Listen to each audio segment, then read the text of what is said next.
was just wait, hold on. I'll just continue it off from there. So the question was, now that we've completed all the work, how does our understanding of the context and the storyline, how does it all fit into place now that we've completed it all? Does it make it easier? Or I feel like it does make it easier. does it change what you knew? Definitely changed what I knew from the start. I mean, especially with 12.9 and technically lesser because I kind of, when I read it, I kind of knew what that was. Yeah, Go ahead, grab your phone. yeah, but it's alright. But yeah, I think that like context, I'm understanding it now. And like for Antigone, I think I mentioned like I already knew the emotions of what was going to happen. I feel like I've learned a lot more now, especially on like chorus type of side. 12.9, I didn't really know what to expect. I didn't know it at all. Haven't even heard it. But yeah, I think I'm starting to understand more the emotional side of it and more like the characters' emotions, especially Malvolio's emotions towards the end, which is the bit I'm looking forward to the most and everything else. But yeah, same question, I guess. In terms of context, I mean, I already knew 12.9. I want to say reasonably well, but then again, I didn't know Uncle Toby was a character. I think they cut him from whichever. Uncle Toby? Uncle Toby, yeah, well, he's Uncle. Yeah. Sir Toby. I didn't know. It's so difficult to say Uncle Toby though. It makes it look more of a. No, I think that's because I think it's because I've got an Uncle Toby that I said. But yeah, I think they cut that from whichever book I read it from originally because he's drunk at the time. But in terms of that, because I'm understudying him, I think that'll be a bit more difficult because I don't know his character that well because I hadn't known him before. But I think in terms of context, because Rob basically tells us what we need to know, it's going to be a lot easier when it comes to refining what we know, when we go into research. And I'm taking it, I don't know it at all. Well, before this, I didn't know it at all. So it's going to be interesting doing research into it. Yeah. Okay. I have a question for actually all three of you, and me as myself. How, I know I mentioned it last week, monologues, how are you finding them still? Are you still okay with them? Because I want to maybe talk about my one and what I did with Anna, but how are you finding it? Have you found one? Have you sent them to Anna? I found quite a few actually, because I managed to find those books that I spoke about last week. I managed to go back into, I managed to get back into that old email account and managed to open up and find the books. So I've got about 6, I think, books full of monologues. You will need to send that. One of which is actually, one of which isn't actually a monologues book. It's more of a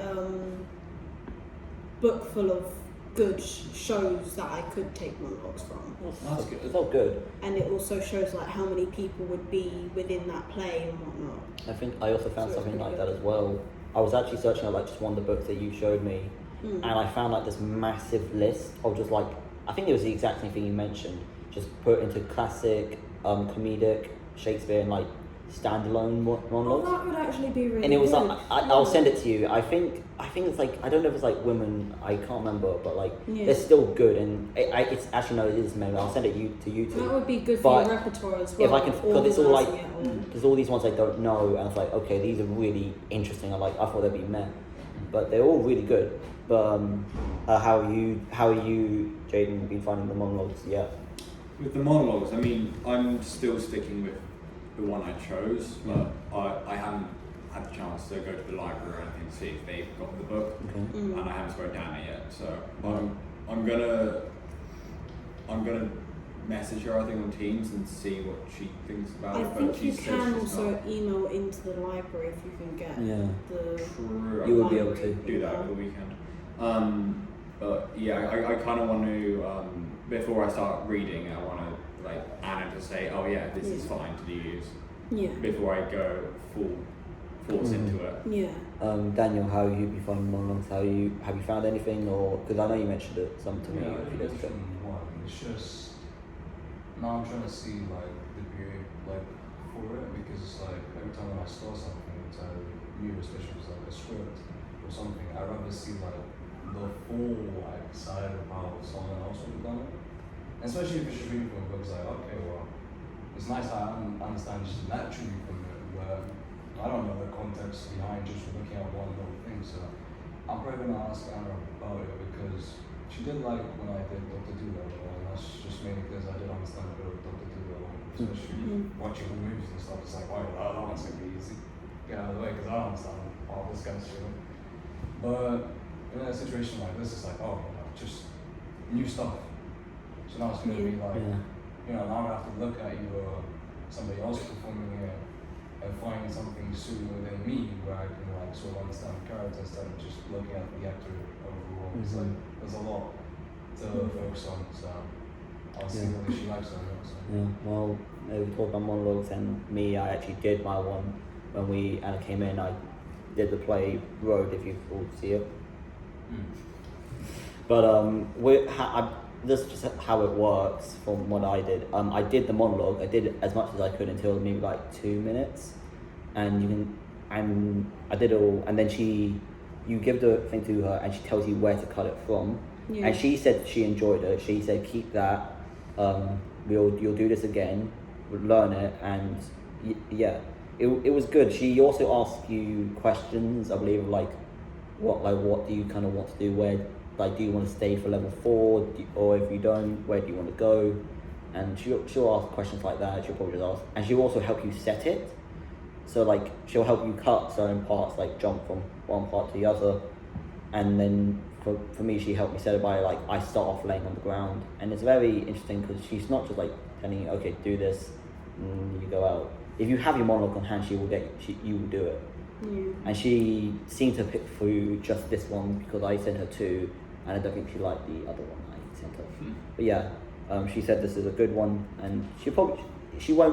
I don't know how often she'll change it, but from how you describe your monologues, I think she'll enjoy all of them at least. Just make sure to send her 2.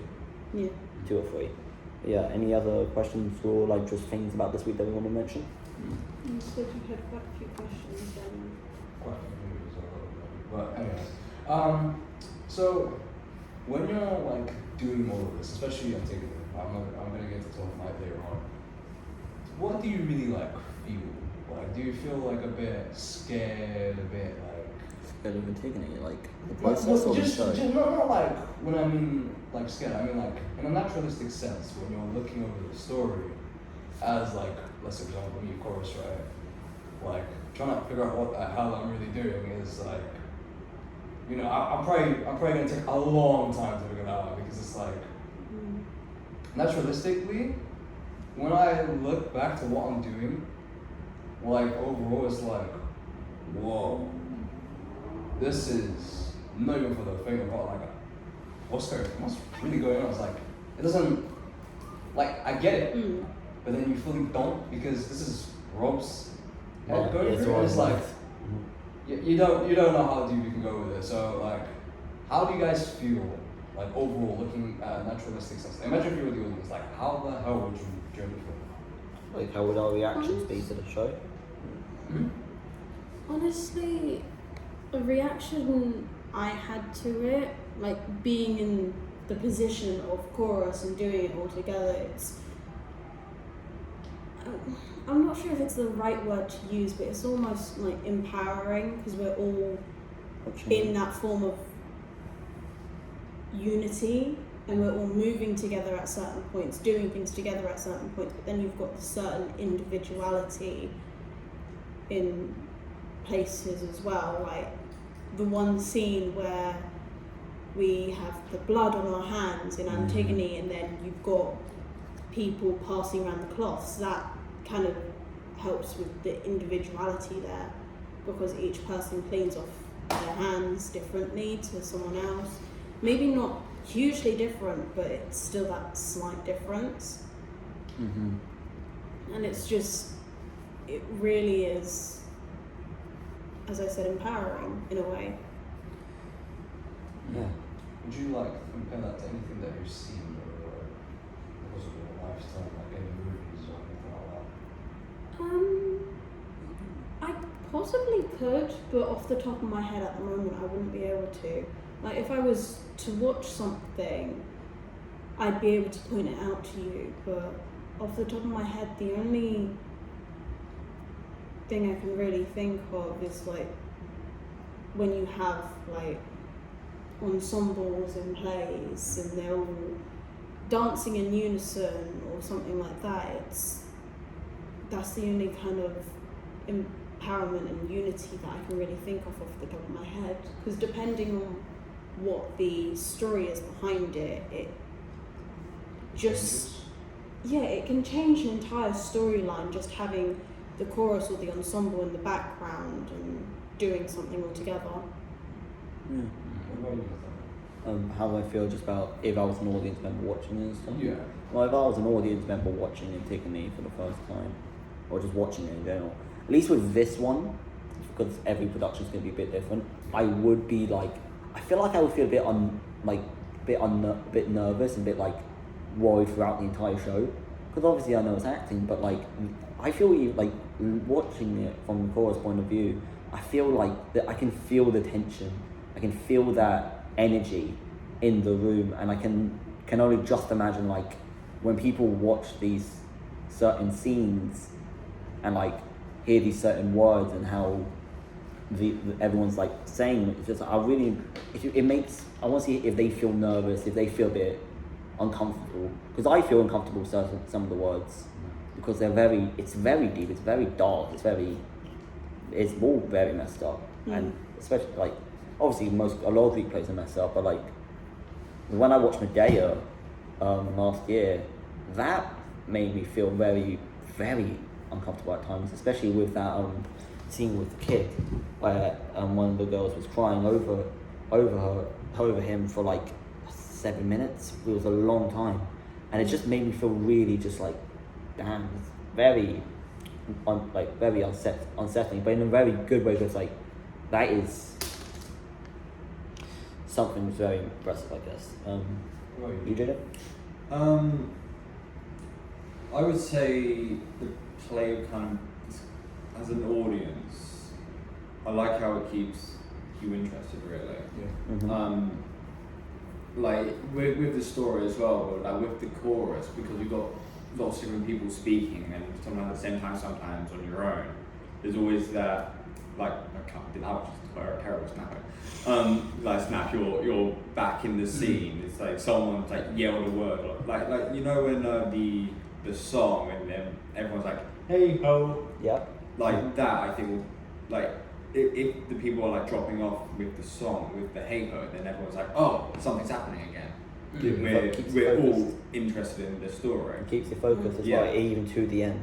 Yeah, and with the chorus there, like if there's points where the audience is like confused about something, because the chorus is there, or the messengers are there, Yeah. then there's like kind of like narrator kind of character. They'll tell you. They'll keep you in the there. loop of what's happening. That's kind of like explaining what's happening. Yeah. Also in like the people's standpoint. Like, That is something I've noticed as well. I feel like there's sometimes, at least with Antigone, I do kind of fail to understand like what certain chunks of like what Creon or Antigone is saying. yeah. But then when the chorus says stuff like, I don't have anything a proper example, but they always say something like, okay, I actually remember what's happening. I'm gonna just like make sure I keep this same emotion up when I had it in that other scene or something. So yeah, chorus is very good for keeping you in the loop and not keeping you lost. Yeah. Especially since when they all talk in unison and all that other stuff. The chorus can also sometimes ask the questions that the audience are Yeah. questioning inside their own Yeah. minds, and so it also kind of helps the audience stay engaged because their questions are being answered and not just left Yeah. almost.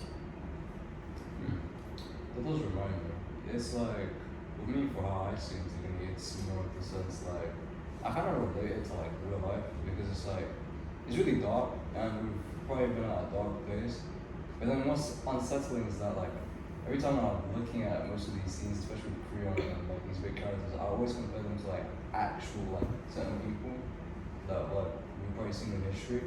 Obviously not exactly the same, but it's like an image of, let's say, for example, well, not Hitler. I feel like Hitler is a bit too much. Like, yeah, that example is over exaggerated in my opinion, which I would probably like put it in like, I'd say Donald Trump or King John. What of Creole? Yeah, Yeah. with Creon. I feel like Hitler's too over exaggerated. I think Not necessarily. No, not completely.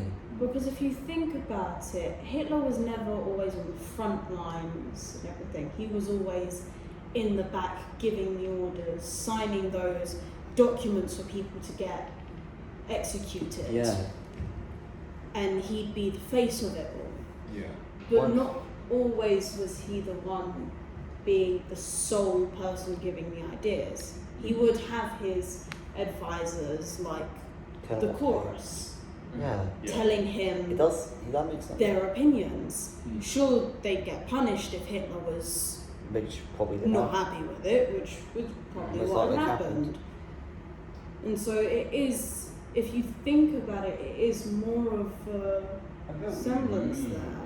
It's just like what I'm thinking more about Harrison's acting. It's just like I feel like he would be also like at the start he seemed really easy going with like talking his way through things, and Yeah, but especially if you like think certain- about it, most high-placed People in society. people in society, yes, they have to be smooth talkers. Yeah. Because if they're not, then how can they gain people to follow them? I mean, going back to Hitler, he must have had a way of talking that had people going, yeah, His way- I agree with that. With what I Yeah. Signing up to follow this man, even though his ways were so wrong, twisted. Yeah. twisted. His ways of talking, if I remember correctly from history, it was a lot of like shouting. It was just a whole. It was a whole load of nonsense. But the way he, like his passion for it, is what convinced the German people to, like, rebel against like everyone else in Europe. And I feel like with Creon, it's a mix between both Hitler and Trump, because towards the end, we know what happened with Hitler, his world came crumbling down. But with Donald Trump, he, unfortunately, even though he's an awful person, he is very convincing. He's very, because especially with how at least Harrison does it, he has this way of like playing Creon at times, like He has a very way very of relaxed, pulling very, the strings Yeah. without having to do anything. Yeah. He's very His relaxed. voice says Yeah. more than his actions. And that's why I feel like it's a good comparison for both. Because when he gets angry, he gets into that irate angriness with his Yeah. own son, with Antigone, shouting at everybody. But which is more a side to Hitler, at least in my point of view. But when he starts talking a bit more and like starts questioning Antigone, when Antigone's like all that stuff, especially with Ismene, it seems a bit more like a Trump type thing where he's just like not answering, but he's just, I don't know, just like keeping people like convinced and stuff, and not making himself look like the bad guy. He's bringing the blame onto Antigone, stuff Yeah. like that. If that makes sense. Since you guys not mentioned this sort of like Hitler thing, there's also like, I mean, it's also common, especially with Iraq, but it's quite a sensitive topic. But even you know how people have like massive patriotism towards like the country and stuff like that. Yeah. There's also like that side of the generation where they also become almost as ruthless as like the leader themselves. I don't know if you ever seen that example where. Like, I've seen it, but I can get what you mean. it's like you have an audience where it's like they're trying to justify it, and then the ones that are like given the reasons, like that's for example, it's like more land, more food, more of their own natural resources not shared out to other places. It's like you have the side of other people where it's like, you know, maybe an agreement would be good, and you have the other side where it's just like it's ours. Why the fuck are we giving it away? Yeah. You know, why should we give it? Why should we give it? People I totally agree. the And it people just get becomes more- like violent. The people get more violent than the politicians themselves. Yeah. Yeah, that makes sense. I feel like chorus Yeah. is a bit of a mix when it comes to actually having those views and not really. It's like Yeah. at the end of the day, we're still trying to like resemble the emotions of like some of the characters because we're slowly kind of like hearing them out a little bit, despite not wanting to hear it. That's how I see it. Of course, it's not going to be completely correct, but how I see it's like you hear the character out for a moment, especially when you don't even want to. But because of your own morals and your own like human senses, it's like it's only right. Despite the law, going against it is like just for a little while. because it's natural. It's like, is it really wrong? Yeah. And then Creon comes in. It's like, okay, never mind. Yeah, back to law because you know the law is the law. Yeah. Mhm. It brings like this effect where it's also very common in like theatre where it's like the mask. Like let's say for example, if someone's wearing a mask, people can do fuck all. But without it, you're not gonna do anything because it's like, oh, you know, You don't have anything to hide behind. Yeah. Which is, in a twisted way, it's one reason why I enjoy acting, because you're given a character and you don't have to necessarily be yourself, No. but you can be as much as yourself as you want, but no one can not really can anyone really tell all the time what's the character and what's truly you. And so sometimes I love it, but sometimes I also hate it because sometimes you can just see yourself too much in a character You don't want and to it see can be that. scary. You don't want to see that. Yeah, fair enough. Well, Yeah, I think finish up now. yeah, because we had 5 minutes and got a bit interrupted, and now we're probably on to like 25 now. Cool.